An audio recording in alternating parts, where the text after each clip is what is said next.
What? Nobody can tell the difference. Yeah, they can. They cannot tell the difference. Dude, the audio, they won't be able to hear it if we have a car on. They are listening to like 15 things at once if they're listening to us. Last time, you made us film in like Sudanese temperatures, 132 degrees in the car.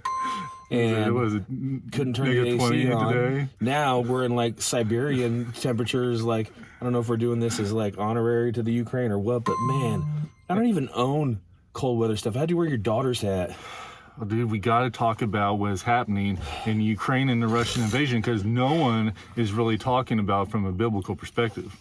So I thought it was important that we hop into the van and minivan? First of all, guys, to discuss it. Everybody knows that I have been a proponent of the minivan for as long as minivans have been around. Mm-hmm. I feel they've gotten a bad rap. I feel people are rude to them, and they don't think they can be cool.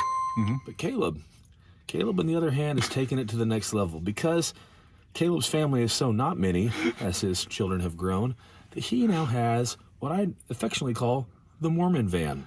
That's right.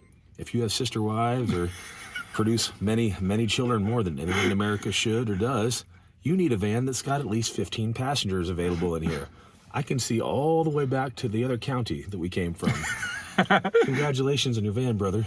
Anyways, for safety's sake, whenever you see us hop in a minivan or a van, it's because we have some prophetic things to talk about, and we're hiding in this mini Faraday cage so Big Brother or Mother Russia can't hear us. Friggin' Mother Russia. They're always trying to listen to us anyway.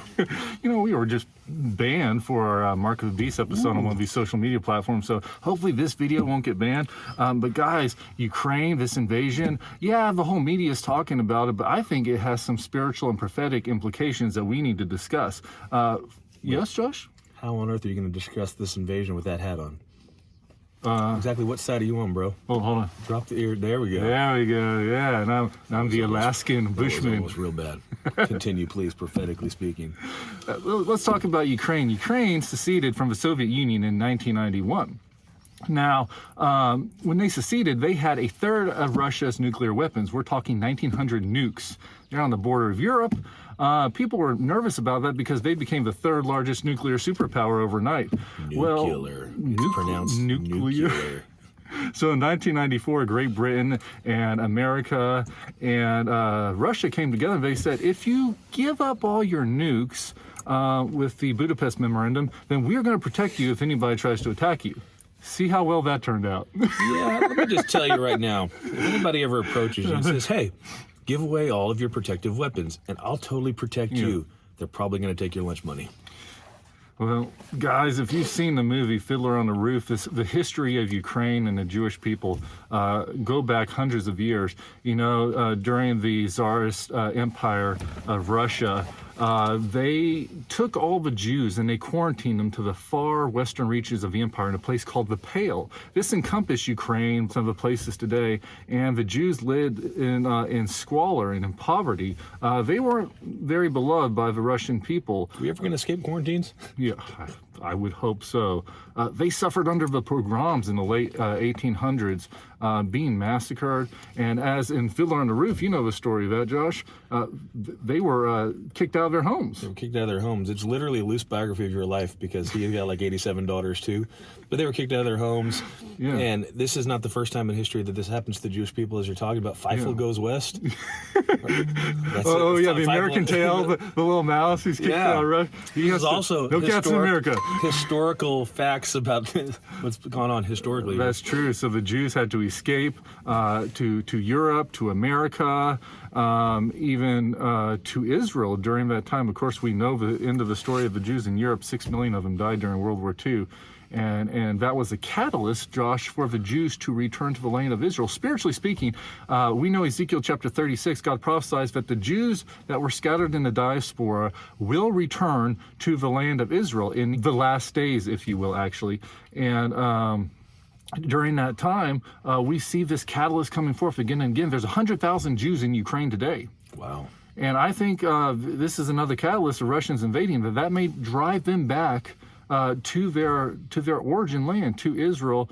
Even the president of Ukraine is Jewish, and it seems they're being persecuted again. But there's more to this Russia dominance of Ukraine than meets the eye. Everybody's saying, with all the gas prices rising, the war's happening. Is there anything scriptural that talks about it, like Matthew 24? I believe Matthew 24:6-8 does talk about Putin. Hold on, let me read it for you. You will hear of wars and rumor of wars, but see to it that you are not alarmed. Such things must happen, but the end is still to come. Nation will rise against nation and kingdom against kingdom. There will be famines and earthquakes in various places. All these are the beginning of birth pains. So we're hearing of wars. Wars are going on. Rumors of wars. Rumors of wars? Does this have anything to do? Does Russia need to dominate Ukraine for the Battle of Gog and Magog to happen? Is there any connection with all this? Sorry, I think I got a little Gog in my mouth. Yes, that is 100% what I think is going on here. Many years ago, we did a series called Israel's Coming Wars. If we can't get the link on the screen, look that up on Go watch it before it gets kicked off YouTube. Yeah, because it's talking about the conflicts of wars that are coming up in Israel. Psalm 83, we believe, is the first, and it's the Battle of Gog and Magog. Ezekiel 38, for those of you who don't know, we're going to explain to you what this conflict actually is. Ezekiel 38, 1-4 says, Now the word of the Lord came to me, saying, Son of man, set your face against Gog, the land of Magog, the prince of Rosh, Meshech, and Tubal, and prophesy against him, and say, Thus says the Lord God, Behold, I am against you, O Gog, the prince of Rosh, Meshech, and Tubal. I will turn you around, put hooks into your jaws, and lead you out with your army, horses, and horsemen, all splendidly clothed, a great company with bucklers and shields, and all of them handling swords. Now Ezekiel 38, 8, and 9 says, In the latter years you will come into the land of those brought back from the sword and gathered from many people on the mountains of Israel, which had long been desolate. They were brought out of the nations, and now all of them dwell safely. You will ascend, coming like a storm, covering the land like a cloud, you and all of your troops and many peoples with you. So guys, there's a lot of players in this Battle of Gog and Magog, this conglomerate confederacy of nations led by Russia. And we get a list of these biblical names. We have Magog, Meshech, Tubal, Persia, Cush, Put, Gomer, Tagmara, under this banner of Gog. And those are the modern day equivalents, Josh, of Iran and Turkey, Libya, Sudan, all the stands, Uzbekistan and Kazakhstan, Turkmenistan. Remember the game Risk? Yeah. Global Domination? I always chose to be Gomer. I don't know why. I had an affinity. So guys, that Confederacy of Nations, Russia needs to march through land masses down to reach Israel. They have to first pass through Georgia. Georgia, as you know, in 2008, Russia already conquested them, just as they did to Crimea in 2014. What on earth do you get from Atlanta to Israel on foot? No, Georgia, the country beneath. So if you, I know exactly how you get to Israel through Georgia on foot. So look at the landmass, guys. They march down through Georgia, then they have to go through Gomer or Turkey. They're already in alliance with them. Then they have to reach through Syria.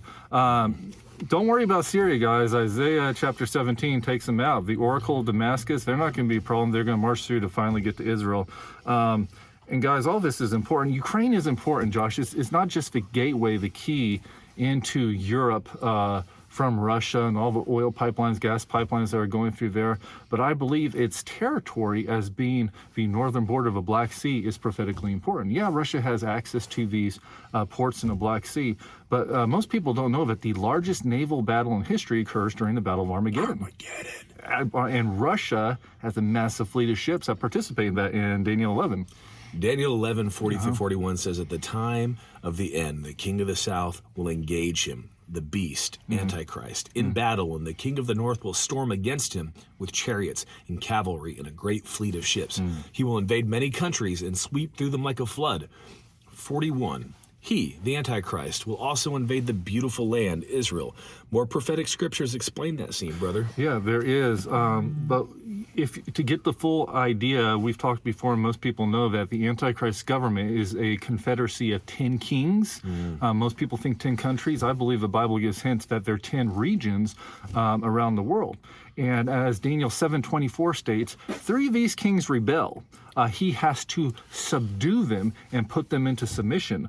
To wonder what those territories are is very important. The territory of the south, as it says in the king of the south in Daniel 11:43, as in the south of Israel, is Egypt, Libya, and Cush. the beast actually goes to invade them, to take their resources, to subdue them, because they go to war against them, as we just read. And the kings to the east, as according to Revelation 9:16, 200 million man army. That's a big army. And they don't like the beast. They're being led by a different source of demons, these fallen Benai Elohim. And then we have what's referred to as the king of the north. That of the three kings is the Russian territory. Yes, in the Battle of Gog and Magog, we know only 1/6 of them survived, but it's still a massive enough force to join the Battle of Armageddon in the end. Daniel 11:44-45 states that they're going to come against the beast when he's in Jerusalem. Yes, they will. But reports from the east and north will alarm him, the Antichrist, and he will set on a great rage to destroy and annihilate many. He will pitch his royal tents between the seas at the beautiful holy mountain. So the beast will have the head off attacks from 4 corners of Israel, from the Mediterranean Sea. Yeah. He will fight a fleet of Russian ships, I think. Exactly. So this fleet from the north that talks about, we've previously read, the only way to get to Israel is through the Black Sea, guys. Oh, that's so weird. The only way to get to Israel is through the Sea of Blackness that just so happens to be touching Istanbul, Turkey, goes to go through Turkey, this tiny little channel, then it gets to the Mediterranean Sea. He thinks Russia has foul intent at heart. And the Black Sea borders Ukraine to the north. So yes, you are right, Josh, that is important. But Ukraine, as we already said, is the gateway into Europe. They have already made deals to have gas pipelines, oil pipelines to go through. If you can look visually, we may show a map that shows all the pipelines of oil and gas that are going from Russia into Europe right now. And I think this goes into the play of Gog and Magog, his motivation to invade tiny little Israel and steal its resources. We read about that in Ezekiel 38. Ezekiel 38, 10-13. Thus says the Lord God, on that day it shall come to pass that thoughts will arise in your mind, and you will make an evil plan. You will say, I will go up against a land of unwalled villages. I will go to peaceful people who dwell safely, all of them dwelling without walls and having neither bars nor gates, to take plunder and to take booty, to stretch out your hand against the waste places that are again inhabited, and against a people gathered from the nations who will have acquired livestock and goods, who dwell in the midst of the land. So guys, Israel's already prosperous right now, but why would big Russia be threatened by tiny little Israel when they... Why is anybody threatened by tiny little Israel? Okay, that's true. That's true. Guys, Russia supplies 40% of the natural gas to the European Union, 30% of oil to the European Union. All these pipelines, we've heard about the Nord Stream 2 pipeline in the news a lot lately. That was going directly over the seas from Russia into Germany. They have since said, oh, since you're invading Ukraine, we stopped that. They don't want that to happen. But Europe is in a energy crisis right now. This is very important to this whole story. The weirdest thing... Yeah. They wanted to be really focused on being environmentalism. Oh, that's true. Yeah, and being healthy with Save that the for world. our world. But apparently, they don't get enough sunlight to go ahead and Or wind to go ahead and make all of those really healthy forms of energy. That's true. Get out of my mouth, Gog. More Gog. Oh man, Josh. So, anyways, guys, that's true. You had all these deals that the European Union has made the last 10 years. So Germany has been getting rid of all their nuclear power plants. No more coal, guys, because that's bad carbon emissions. They joined these pacts, all these European countries, to get rid of all this stuff. And when they got rid of all that stuff and had all these alternate sources of energy, they suddenly realized it's not enough energy to fuel their tiny country. So they looked to Russia to supply their natural gas. Now hold on, if Russia is supplying this gas, and they're like, yeah, look at me, I have all this gas, and they're selling this gas, I mean, Israel, what gas do they have that could make Russia so greedy? Well, that's very interesting, Josh. So Israel, just in the past 10 years, this is very important, they have struck gas off the coast of the Mediterranean Sea. I've never been so happy that it's celebratory to have gas. Generally, when I have struck gas, everyone around me is having a bad day, but it's a good day for gas. This is good, clean gas. They struck sense. gas off the coast of the Mediterranean Sea.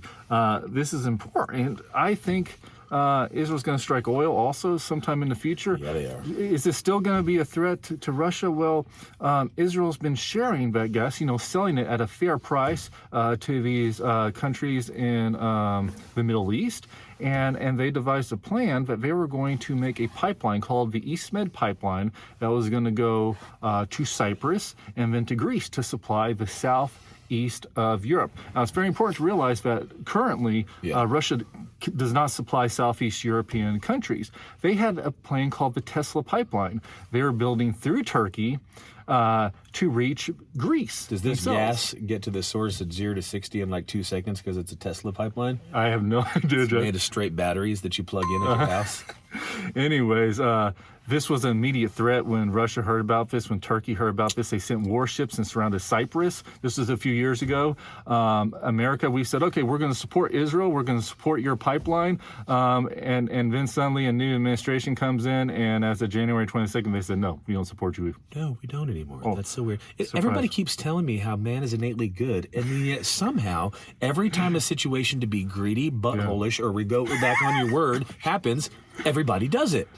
Josh, I think this whole energy crisis and all the financial issues our economy is happening today is prophetic. It's in the Bible. Not just Europe is a slave to Russia and their power, but we as Americans, we're facing energy crisis, rising gas prices, inflation levels soaring. We're in massive debt. We are basically any moment China could snap their fingers and call in that debt, and we could be back to the Stone Age. We could be in a Great Depression, and we see these worldwide catalyst for getting into that Great Depression. That's spoken about in Revelation, a worldwide depression during the reign of the beast. It's weird. I didn't take a ton of economics classes in college, but I didn't know that being trillions of dollars in debt to your great enemy, who will one day have a 200 million man army and hate your guts, is a good idea. Yeah, just like we're in debt to. We were trying to be energy independent so that we had our own coal. We have clean coal plants, clean nuclear, and we're drilling our own gas and making new pipelines, and then suddenly that's all shut off. And now we are dependent on Saudi Arabia, who also says we have a great Satan and wants to wipe us out. When we don't need to be. We have all of the resources here we need. That's right. And be yet self-sufficient. We completely make ourselves dependent upon people who can't stand us. Anyways, Revelation 6:5-6 explains this depression. When the Lamb opened the third seal, I heard the third living creature say, "Come." I looked, and there before me was a black horse. Its rider was holding a pair of scales in his hand. Then I heard what sounded like a voice among the four living creatures saying, 2 pounds of wheat for a day's wages and 6 pounds of barley for a day's wages, and do not damage the oil and the wine. So we're already heading toward that, guys. This means that the majority of the world's in poverty, but the wealthy leaders, they don't have problems getting food, just like in communism, socialism, these forms of government where the corrupt leaders had much, and they said everybody has to have equal. If you're under us, they were equal in abject poverty, but Quality. that's right. That's real good. But once again, Russia will be threatened because their largest export, 60% is oil and gas, Josh. That's their whole economy right there. And they have the third largest supply of oil and gas in the world right now. We call it a threat, and yet they're not really threatened. They're just like, I don't want anybody else to ever make any money off this. It's like the mafia. I'm going to preemptively just go ahead and murder anybody who might ever sell gas. It's like the mafia trying to own different territories of the world, because through supplying these financial resources to people, then they own power over those countries, like we just explained. So, Josh, who is Gog? People are saying Gog is Putin, They got the stupidest name ever. Sorry, Putin. That's Prince Gog that we read about in Ezekiel 38. Who is Gog? Is he a person? Is it a country? I believe, Josh, that Gog... You need that character in Lord of the Rings that was like... No. For the most part, I think... Well, Smog. I think Gog is really a demon, a principality, a ruler of the darkness over his world, or a spiritual wickedness in high places. It holds dominion over the territory of Russia. If you think about this, that would make Gog like one of the oldest living demons on this planet. That's right. Which would explain why he's got such a big territory, why he's such a butthead, because old landowners get real buttheadish. Yeah, they don't want to give up their land. They're like, there's them dang kids throwing frisbees and making Israel on my land. They don't like it. And why do I think this? Daniel chapter 10, Daniel's praying to God for a message, for intervention. He prays for 21 days until a divine messenger, who I believe is a theophany of Jesus, shows up, and he gives a very interesting message to Daniel in verse 12 through 13. It says, "Then he, this heavenly messenger, said to me, 'Do not fear, Daniel, For from the first day that you set your heart to understand and to humble yourself before God, your words were heard. And I have come because of your words. But the prince of the kingdom of Persia withstood me 21 days, and behold, Michael, one of the chief princes, came to help me. For I had been left alone with the kings of Persia. Yeah. So those kings and princes they're talking about, Josh, they're not of an earthly variety. They're of a spiritual variety. Which is crazy to think that if it was the theophany of Jesus, that he would have any trouble getting through that. That's true, because that was during a time where Satan was the god of that world, Right. and Yeshua Jesus had not taken dominion over. So he needed another prince who held territory. Since Daniel was a Jew, he called Michael the prince of the Jewish people, the good princes, the angelic princes, to aid him in his conquest. Later on in that chapter, he says, guess what? The prince of Greece is coming. Prophetically, that meant that when Alexander the Great would come and conquest Persia, that there was actually a demon spirit behind that, the prince of Greece, that would then dethrone the prince of Persia. He would not be happy about that, I'm sure. But that's why in Ezekiel 38, I think Gog is a prince of that region. Yeah, he could also represent a human figure, Josh, but Ephesians 6:12 also states that in the spirit world, the second heaven, which you talked about, has those different levels of power. Right. And they like territories, places where blood is spilled, places where they have thrones and rulership. And that's why you've read Ezekiel 28, we've talked about a lot recently, when it describes Lucifer, and it describes him in the king of Tyre. It's a prophetic judgment against the king of Tyre, but then it talks about, oh, you were on the mountain of Eden, you were in the garden of God, you were covered in gold and precious stones. How could that be the king of Tyre, Josh? It's because prophetically... Hold on. I've heard of this man before. When that king of Tyre submitted to that spirit of rebellion and pride, he carried that spirit of Satan on him. And thus the prophecy, God didn't have a prophecy, was true to declare judgment on the king of Tyre and Satan at the same time. Same thing we get in Isaiah chapter 14. It's talking about the king of Babylon, which I believe represents Nebuchadnezzar, who had the spirit of the Antichrist. And God calls him out by name, Lucifer. How you have fallen from heaven. Talking about the king of Babylon. Did he fall from heaven? No, it's still making that same comparison. So thus, there could be a ruler over Russia who will take that place of Gog being driven by him, but I still think it's a demon spirit. Spiritual, just like Jesus had to call out Peter one time in Matthew 16:23. Jesus turned and said to Peter, "Get behind me, Satan. You are a stumbling block to me. You do not have in mind the concerns of God, but merely human concerns." Yeah, see, Jesus just called Peter Satan. So unless Peter was actually Satan, you're suggesting that there were spiritual forces at play. Yes, there's spirits behind the inclinations of man that drive us to do terrible things. We were raised by our mother. She taught us, if we were functioning under rebellion or disobedience or something, she would rebuke the spirit on us and then tell us to repent to the Lord and to resist that spirit ourselves. Be honest, if you're at the playground and you've done something wrong and your mother in front of everybody begins rebuking spirits of rebellion off of you, the other kids think that you're super cool. That's right. No. So yeah, Gog, Magog. What is the conclusion of this battle? How's it all end? God does deliver the Jewish people, but it's for a very specific purpose. Yes, it is. Ezekiel 39, 21 through 22. I will set my glory among the nations. All the nations shall see my judgment, which I have executed, and my hand, which I have laid on them. So the house of Israel shall know that I am the Lord their God from that day forward. Wow. Josh, most people don't understand the significance of, throughout all of Ezekiel, God saying, so that they may know that I am the Lord. This is the final moment in history where all the Jewish people, after having been gathered back to Israel, being attacked, God intervening and saving them supernaturally, that all the atheists, the secular Jews, the Buddhist Jews, everything, finally believe in one God, the God of Abraham, Isaac, and Jacob. And then they begin rebuilding the temple. Took y'all long enough. It's crazy. I love you. Don't think so, I don't.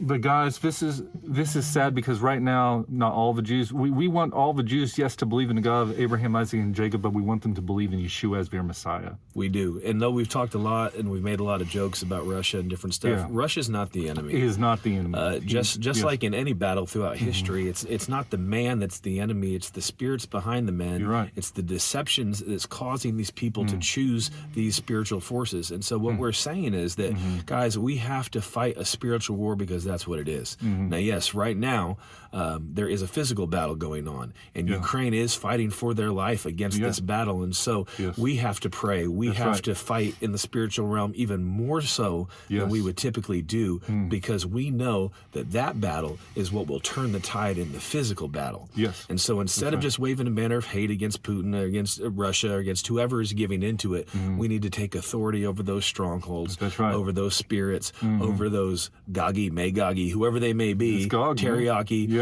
Get them, pray against them, because at the name of Jesus, at the name of Yeshua, everyone has to bow. That's right. That's right. That's amazing, Josh. And guys, thank you for joining us in this prophetic update that we're giving right now. I think I'm going to have to turn on the car so that Josh doesn't get a cold. I can't feel my nipples. I would like to say that I could, but I can't. And I've never worn this much fuchsia at once. But I don't know why you don't like this van, Josh. I mean, I love your van. I love your van when it's climate controlled. See, people have midlife crises. They get sports cars. I get the full-size 12-seater passenger van. This is my home. Why reduce your seats when you're in peril, but add to them so that you can take everybody. We love you guys. Thank you. I think that might be Magog, actually. Join us next time. It tastes spicy. Join us next time. Gotta turn on this car. Eat on. Come on.